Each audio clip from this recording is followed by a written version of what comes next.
75 years ago, a British expedition sailed to the Antarctic. In command, Captain Scott Navy. They were off to claim new territory for the king, the country, and the empire.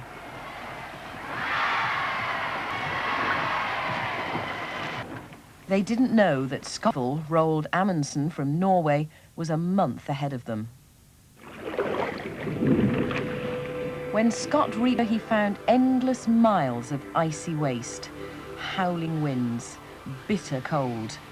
Regardless, he struggled on, determined to go where no man had gone before, to the South Pole. But Amundsen got there first. The Norwegians reached the pole at 3 p.m. on the 15th of December 1911. Scott and his team were still battling with the cold 360 miles away.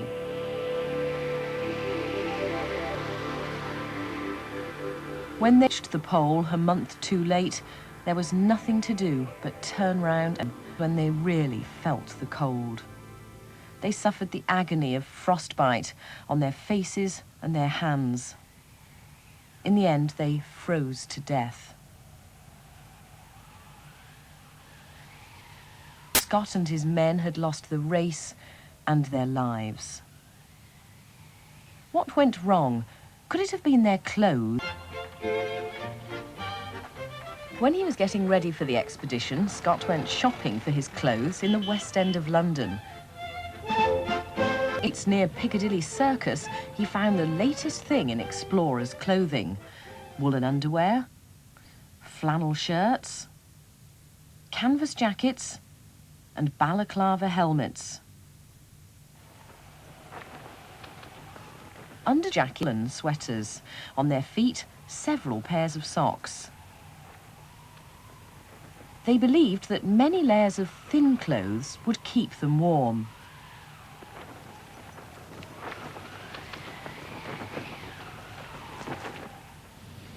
Roald Amundsen dressed quite differently. He wore fur clothes like the Eskimos. Even today, some Eskimos still wear polar bear skins. Without clothes, a warm body quickly loses heat and gets cold. The job of your clothes is escaping, in other words, to insulate you from the cold world outside. Watch how quickly the yellow disappears. This is what happens when you take your glove off on a cold day. In this thermocamera film, yellow is warmest, red next, then pink, blue and green. The palm has already cooled. Red skin quickly loses insulation. Animals that live in the Arctic don't have naked skin. Do you think Scott could have learned anything about keeping warm from the polar bear? Or from...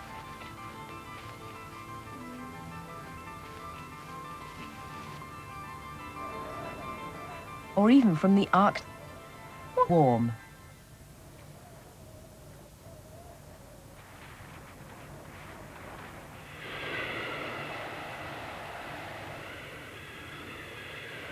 When it's really cold, animals use extra tricks to try and keep themselves warm.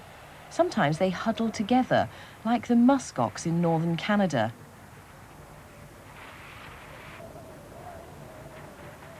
And these sheep in the dales of Yorkshire. Why do you think huddling together might help? Sometimes we can learn more by looking at the animals with the thermocamera, kind of say.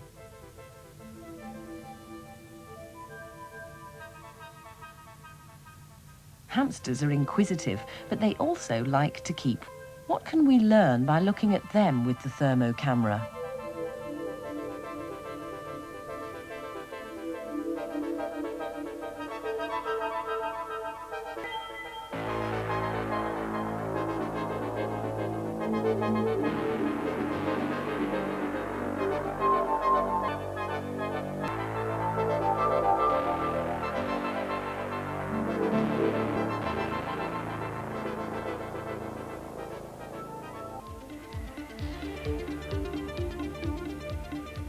When they stopped for the night on their way to the South Pole, Scott and his men tried to keep together in their sleeping bags. But what about the bags? Were they warm enough? Scientifically, whether their bags provided good insulation.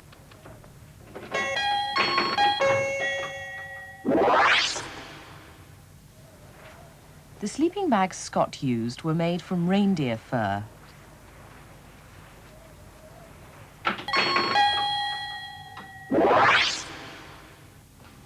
To test a reindeer fur sleeping bag, these scientists are taking it into a special cold room. They put a barrel of warm water inside and wrap the bag carefully round it. There's a thermometer in the lid to measure the water temperature. The fur bag on the left are left to keep the barrels warm. Meanwhile, the temperature in the room drops to an Arctic -28 degrees Celsius. The results are plotted as a graph of temperature against time. The water cools quicker in the fur bag, as the yellow dots show, which is the warmer sleeping bag. How could you use this method on your clothes?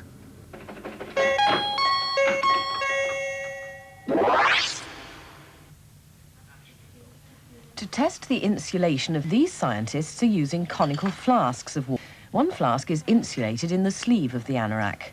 The other is left out on the bench.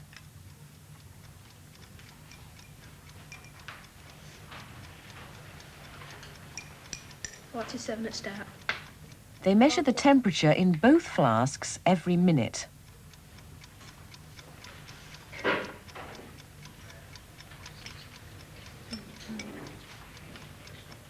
Why do they have two conical flasks?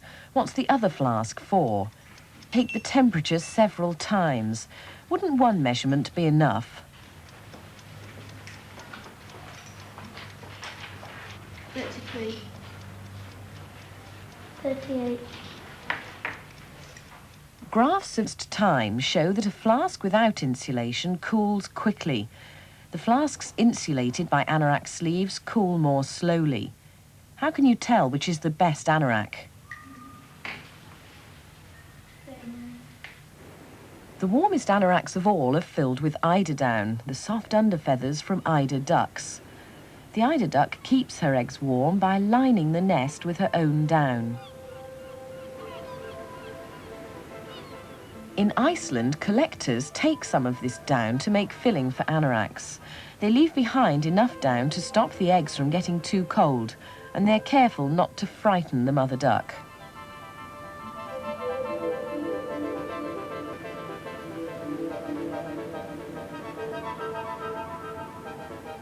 Eider is used in the clothes worn by climbers, the highest mountain in the world.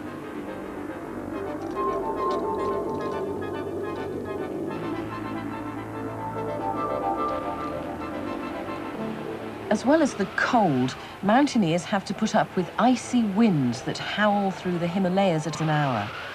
Why do you think that the outer layers should be windproof?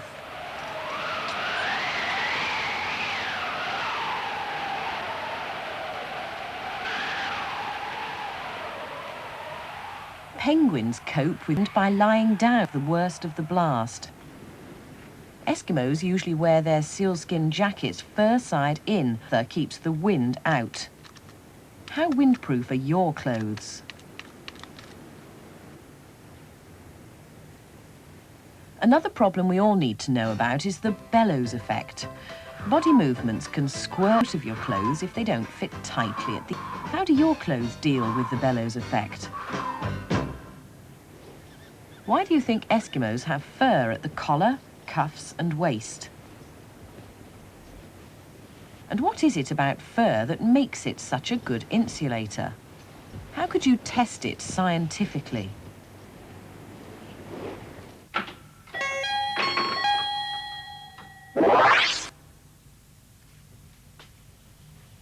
This is an Eskimo coat fur. Long, thick hairs with lots of air trapped between them. Air is a good insulator. Air trapped in the fur makes it very warm. Scientists measure insulation in togs. This reindeer fur is on a tog meter. There's a warm hot plate underneath, and this probe will measure how much heat comes through.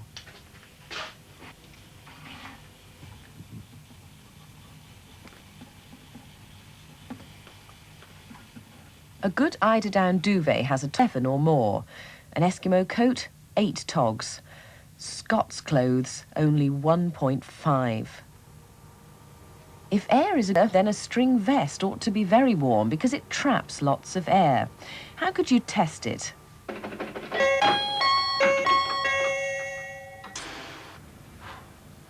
First, vigorous exercise to warm up the skin.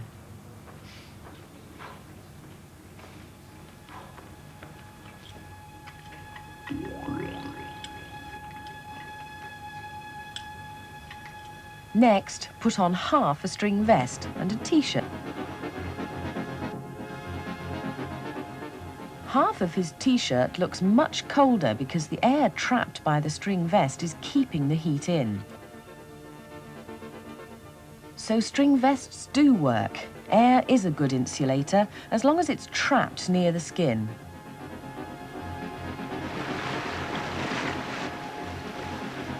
But Arctic animals don't always stay dry. What happens to insulators get wet? Wet clothes don't feel warm.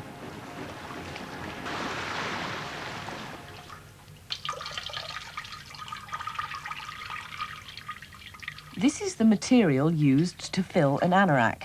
When dry, it has a tog value of 5, but when it gets wet, the tog value drops by half. Why are wet clothes worse insulators than dry ones?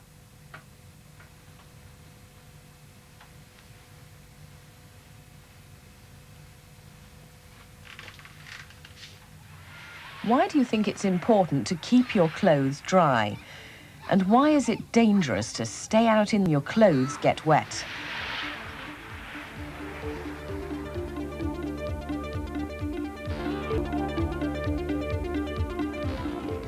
We know that air is a good insulator. How do builders keep a house warm? First of all, the walls. Modern houses are built not with one wall. How do you think cavity walls help to keep the house warm?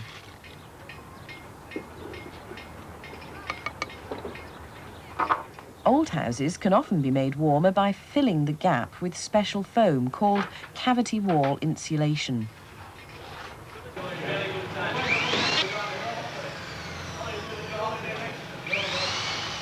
In this new house, the insulation goes inside. The walls are lined with panels of foamed polystyrene back. This polystyrene is a because it's made as a solid foam. Bubbles are filled with air.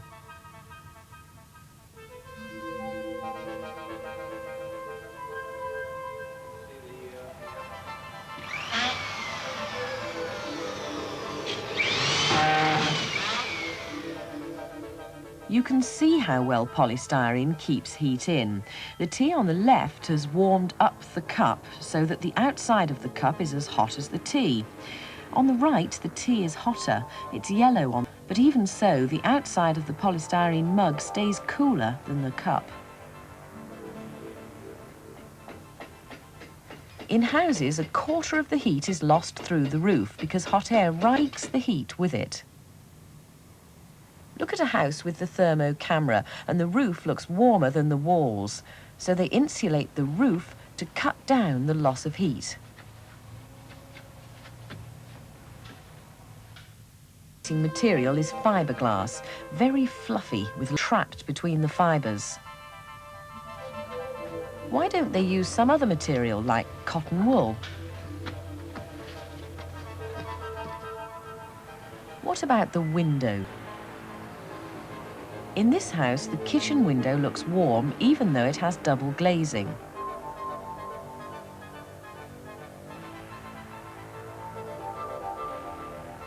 What do you do if you open half the window so that the left side is only single glazed and the right is triple?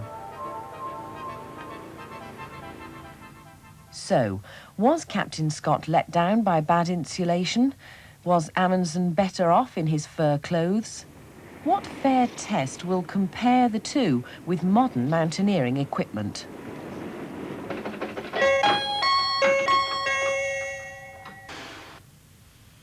Remember, Scott had many layers: flannel trousers, woolen sweater, canvas overtrousers and jacket. Amundsen relied on Eskimo clothes like this reindeer coat.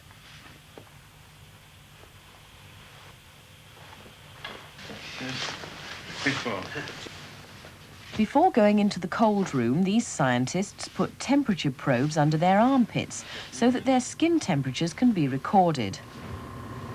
Inside, a giant fan simulates the icy Antarctic wind. The room is still at 8 degrees Celsius. And their temperatures are beginning to fall.